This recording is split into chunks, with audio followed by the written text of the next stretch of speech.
All right, welcome back to My Mom's Basement, ladies and gentlemen. It is Robbie Fox. I am here with a return guest. I really appreciate John Moxley coming back to the show. We are here to talk about MOX. He's got a book out, ladies and gentlemen, out today. Go check it out. Mox, you've always been a pretty private person. For someone that's been on television like consistently for the last decade, pretty much, I feel like there's always still been a little bit of a layer between like the real John Moxley and the person that we see on TV. And I know this book idea didn't come from you. It was someone kind of approaching you and saying, "Would you like to write it?" So, was there any like pushback for you? Did it take some convincing to actually reveal your story?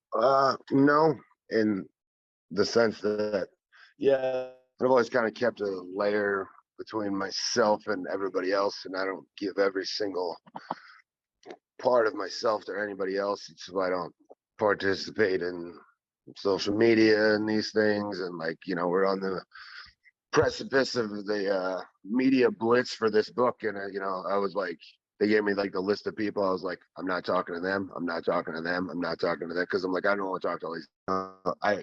We always used to wonder, like, the Undertaker, does he like sleep in a coffin in real life? Like, what's it like? It was different back then when I was a kid. Where it'd be like, what are those guys like in real life? Like, does Undertaker like sleep in a graveyard? That's crazy. But now everything is so exposed and everything. But I feel like there's something that's lost there if you give too much of your real life.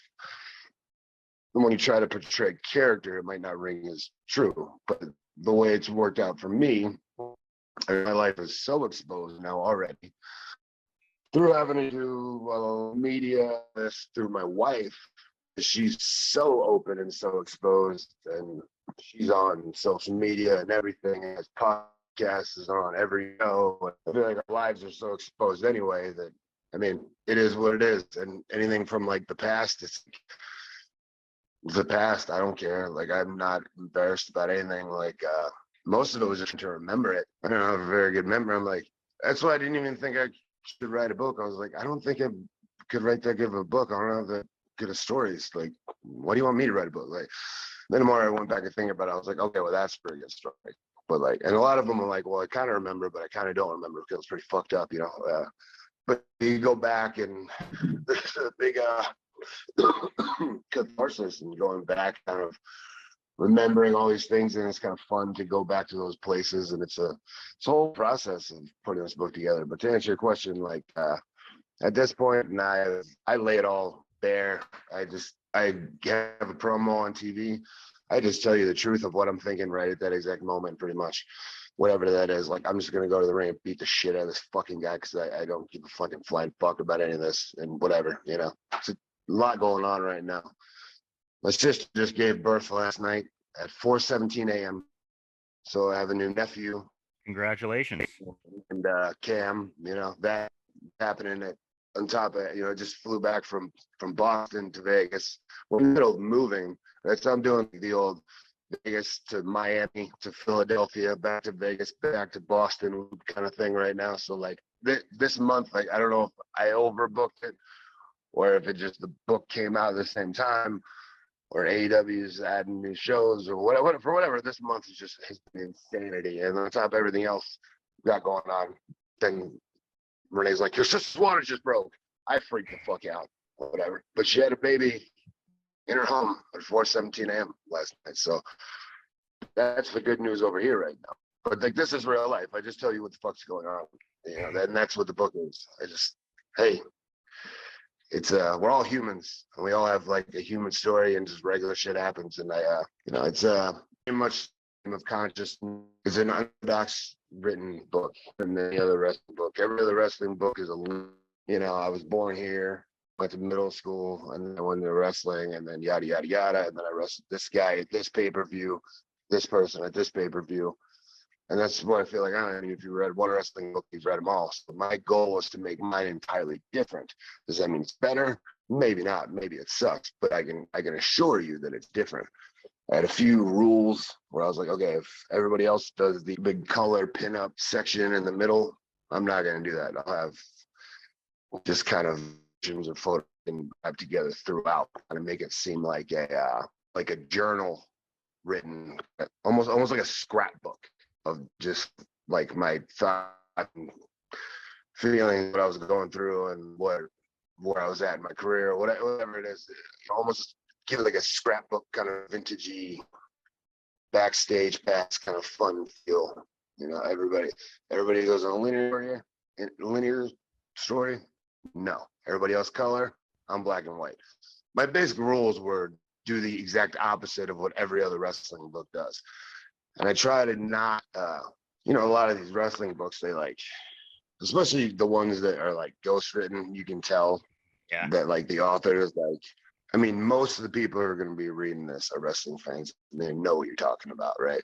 But they go, a tag team match consists of two different guys in a match. Or like WWE, it means World Wrestling Entertainment. And like, it's like they know what you're talking about, dude. Don't like, so a big part of it was like, don't talk down to the wrestling fan. This book is for the wrestling fan. I mean, let's face it, it's for people who've been to me for however many years and stuck with me. It's for fans of AEW, it's for WWE fans. I want WWE fans to enjoy it, you know. And most of the people who read it are going to be wrestling fans. But I also want it to be accessible in a cool way for non-wrestling fans. And I think the cooler way to do that was to not over-explain and not talk down to the. And it's kind of like the way, like the example I keep using is just like one night you were like at a party and you were hanging out with a bunch of wrestlers and you didn't know anything about wrestling. And you were like, dude, these wrestler guys, yeah, I didn't. And then you like all hung out and y'all did some drugs and y'all got fucked up and you were sitting around a circle and you were just listening to them talk to each other about the business, and they were using these insecure terms that are like, but you could figure it out. Like they said that, you know, this was going to get juice, or like, you know, but you figure it out. I mean, you're kind of like, you just get to be a fly on the wall as opposed to, let me explain everything to you.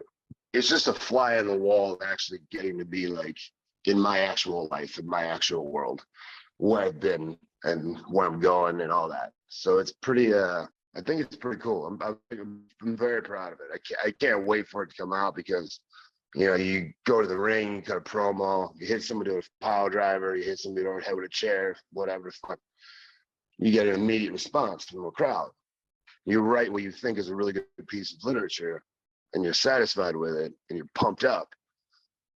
Then you send it away, and then it's months and months and months and months and months, and still nobody has seen it yet. So it's like, I'm still not getting any like little tiny bits of feedback from a few people that have read it and have seen it. Some advanced copies have been out there, but it's coming out November 2nd, and I'm very excited for people to hopefully enjoy it. I'm sure a lot of people are going to think it's a fucking piece of trash book, but that's fine too. I know there's people that are going to enjoy it, so I'm pretty pumped for it to come out. Well, I can vouch because I was lucky enough to receive an advanced copy, and I've read about half the book now, and I've read so many wrestling autobiographies. How the fuck did you get an advanced copy? So I could do this interview, so I could talk to you about it. They must have gave you one. Well, I'm glad you got a so continue. Sorry. No, I really do enjoy, like you said, though, it feels like a collection of stories, almost like a scrapbook. It's not a linear, this is where I was born, and then this is how I did my wrestling training, and then this is how I got to WWE. Like, it feels like this is just a fun story here, a fun story there, and some of the stories get very real, and there's some sad stuff in there, but for the most part, I felt like I got through like 5 chapters without even realizing it the other night because it just flows. It's a very cool thing. And the way you break it up with album recommendations and movie recommendations, I also loved. I feel like fans are probably going to be surprised at how eclectic your music taste is. That's something that surprised me reading it. Can you give me an album and movie that you love that you didn't put in the book, but that could be one of these recommendations? Oh, like 100. So like at the beginning of the whole thing, one of the original ideas I had was like, if I'm going to do a book, I would do something along the line of what Willie Nelson did in books, which is, there's one called The Tao of Willie. Rolled me up and smoked me when I die. They're like easy reads. They're fun. They're just kind of a collection of stories, just kind of thrown in there. Advice, funny things, like some of it's serious, but a lot of it's not to be taken serious. It's just kind of like you get a sense of what it's like to hang out with Willie Nelson, right? It's not like some big linear autobiography kind of thing, you know. It's not like Bret Hart's book, which is great, but I mean that's a bigger thing than It's like a me, you know? I was Bible. like, yeah, I was like, this is just gonna be like a kind of, you get a sense of me, right? And that was part of the initial kind of vision. So I started doing the, like, you know, recommend an album, whatever. And like, but by no means is it like my top 10 in exact order favorite albums or favorite movies. Then afterward, I was like, man, I left this movie out. And I left this movie out. And that movie ruled, oh, I should have put this album in there. I just kind of put whatever was on for, like, whatever popped into my head. Stream of consciousness, just like, let's just get something down on the paper. And a lot of those ended up, a lot of that I was doing in the early stages when I was still kind of intimidated by this process, and literally going deep into some serious stuff was still kind of intimidating for me. But just getting some stuff down on the paper, like, anyway, my favorite album is this or whatever. And because they're kind of gateways, they're kind of like Trojan horses for stories. Because you go like, oh, I remember we were listening to that album when we were doing this. And then you tell the story about that, just something that made you think about, that's just random off the top of your head. So a lot of those were kind of like my early, because it's all completely out of order, you know, because I'd never written anything before in my life, you know. I didn't write anything. I wrote the first one, I sent him on my phone. I did the whole goddamn thing on a notes app. You know, I'm by no means some kind of trained writer.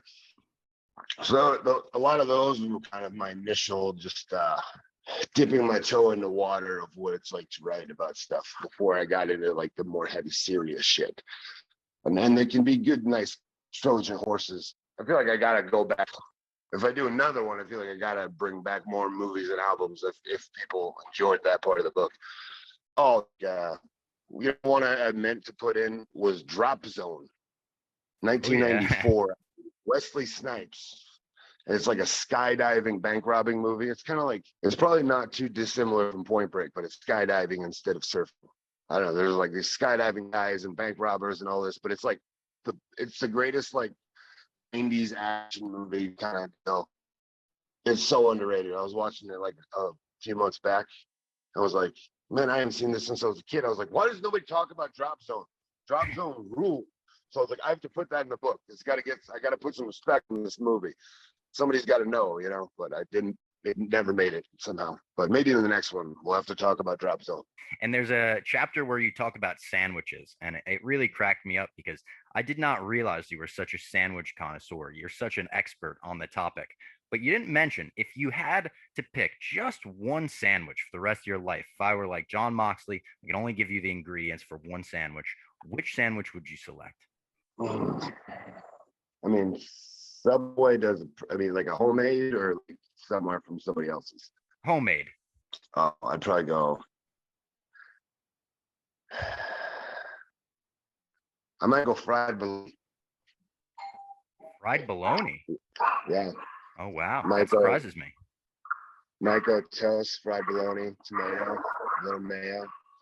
Dogs are going fucking nuts because some asshole rang my doorbell. Somebody's at my door right now. Renee's with the baby. Everything's going on. If you want to grab the door, you can. We're gonna answer the door live on the fucking podcast. All right. How you doing?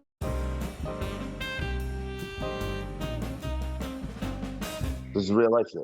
Yeah, no, this is real life. This is the inside look at John Moxley. We're not like live on the radio No. right now, right? We are not. No.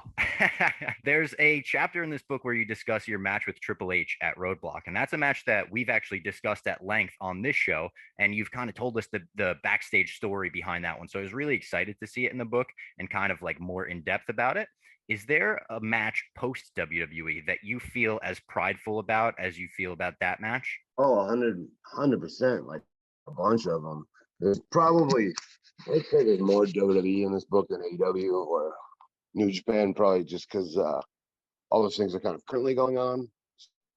And a part of this is just kind of like wrapping up and putting a bow on WWE, and just that's the end of that story and move on to this other stuff, you know. But I'm already, but there's, dude, the last three, what has it been, like two? What year is it? What day is it? I don't even know. Like, when did I leave WWE?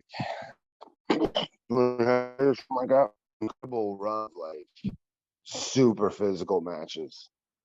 some super fun matches, all just like real physical stuff, like where it's taking a beating, but like that are so much fun, A lot of it in 2020, obviously, we were stuck in Daly's place and a lot of without the crowds and or limited crowds, and a lot of that sucked. And obviously, I haven't been able to go back to Japan, but just so many matches like that I've just been so happy with that, with Suzuki and. You mentioned the Ishii match in this book. Is that comparable? Yeah. Oh my God. Yeah. That Ishii, but I mean, even like little matches. I worked with a guy named Chef the other day, Defy Wrestling, on a completely random pop in, like on a whim at the last second. I was on my way home from New York, and they were like, "Hey, we're in a bit of an emergency. What are the odds you think you could?" They're like, "This is a long shot, but you think you can make it up to Seattle?" And I was like, "Let me ask my wife. Can we take a day trip to Seattle to save the day here?" And she's like, "Sure," because we love Seattle, right? So like, let's try to fly with the baby first. We haven't done that. It's only like a 90-minute flight, right? 2 hours. So we do that, pop in, do a nice, fun, super. Like I love matches like that. It's just like there's a purity to them. Just like, it doesn't all have to be like the main event of WrestleMania. Like I just love the purity of wrestling.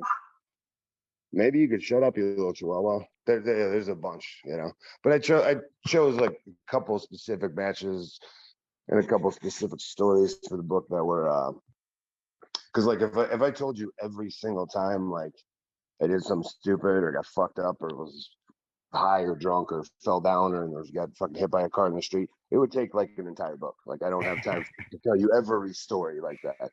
So it's like, okay, pick one kind of good example of this aspect of your life. And I can't tell you every single match that I've ever had that I thought was awesome or crazy story from backstage, because that would take up an entire book in itself. So like kind of, and every story from childhood or this or that. You got 272 pages and you got 4 months. So you got like, yeah, you got to balance that all out. So to kind of pick certain things that you had certain things to say about that thought might make a good story or a good example of, just to give somebody an example that might not even be a wrestling fan of, like, this is what my life is like, So I think I picked pretty good examples of all those different aspects of my life.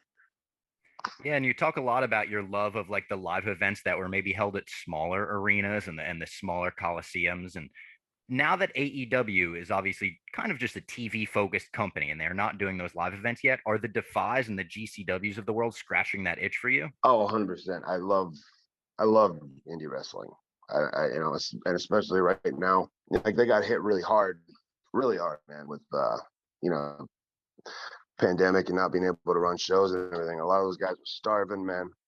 Because I mean, being an indie wrestler, like it. I mean, I never made shit on the indies, but guys are making good money now and they got good opportunities now. There's just more opportunity. There's more technology. There's more stuff. There's more ways to get your merchandise out and all that. But the pandemic hit and they just got killed.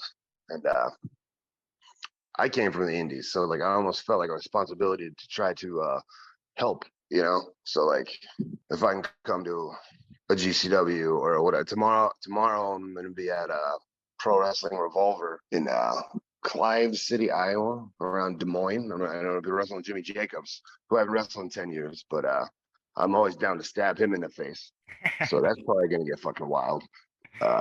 It's Sammy Callahan's promotion, so they sold a bunch of tickets. It's gonna be a hot show. He's got a whole setup. It all looks good. Like it's gonna be a great show. So I love doing shit like that. Like if maybe in our show can add one or two more eyeballs that might make somebody a fan of somebody else, and then they buy their T-shirt or they become a fan of them or whatever. Like it's worth it for me to do it.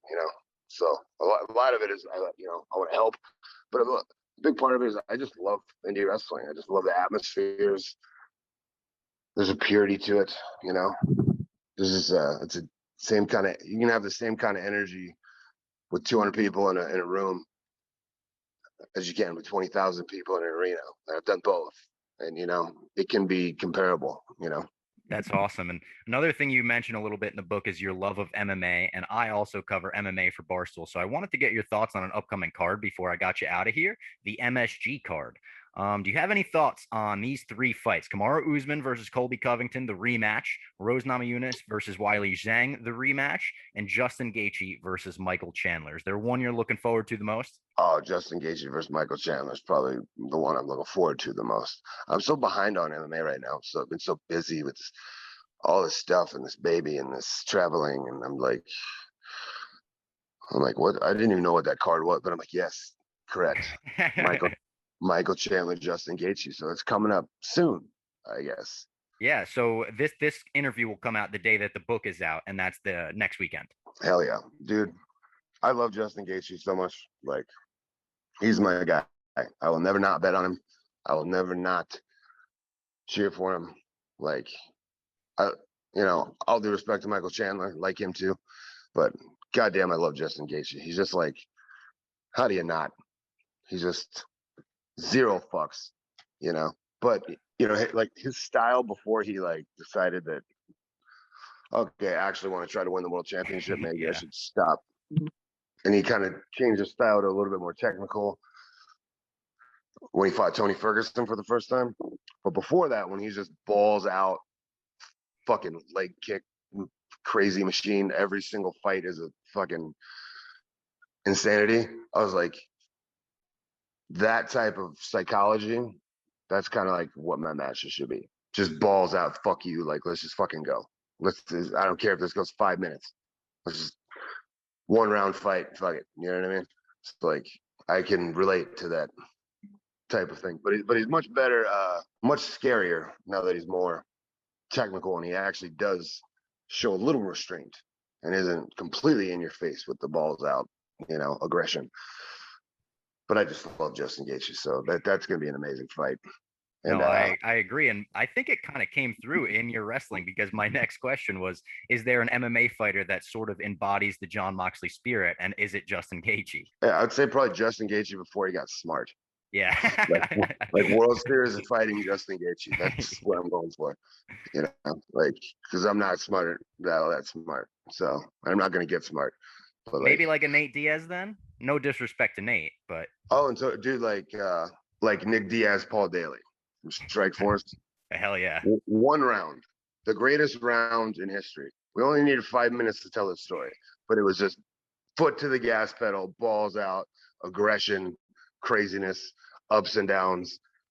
One round, that's that Diego Sanchez, Clay Guida shit. Yes, that's like more my style of wrestling. That's what I would hope to achieve.